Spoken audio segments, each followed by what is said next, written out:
Well, 5 years on from virtual bankruptcy, Iceland is quickly becoming the Northern Hemisphere's comeback king. The island nation's banking sector collapsed spectacularly in 2008, with taxpayers making it clear they weren't about to pick up the tab. Hugo Piskunov looks at where that's left the country half a decade on.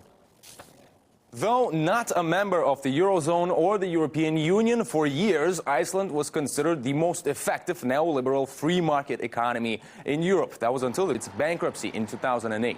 Foreign debt spiked, banks closed down, and the national currency plummeted. The World Bank, European Union, and the International Monetary Fund, also known as the Troika, demanded that Iceland pay up. At the time, it meant every citizen would have to pay 100 euros per month for the next 15 years to cover the debt of private bankers. Nationwide protests erupted. Sounds familiar, except unlike in Cyprus, Greece, Portugal and others, these protests made Iceland's president reject the Troika's demands. And the trio went wild, threatening isolation and sanctions, even raising comparisons with Cuba. But Reykjavik stood its ground. At a nationwide referendum, around 90% voted not to pay the debt. In fact, they went even further, starting criminal investigations into why so much money was owed. They even jailed some of the country's top bankers. And while they were at it, ordinary citizens rewrote the constitution, which now obliges the government to keep all work in the public eye, unless it's a matter of national security, of course. Now, for more, earlier I spoke to a professor of political science and one of the people who took part in the revision of Iceland's constitution.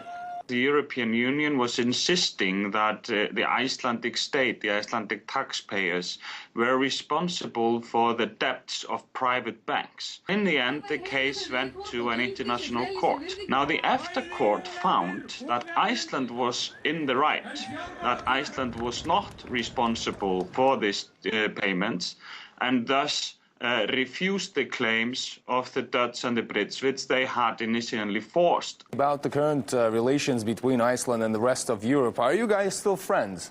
They claimed that Iceland would basically be flushed down the toilet and would not be able to sort of re-emerge as an equal partner in Europe, but that has proved false, as Iceland's relationship with Europe and the outside world has normalized, and international investors are coming back to the country, and things have stabilized quite a lot.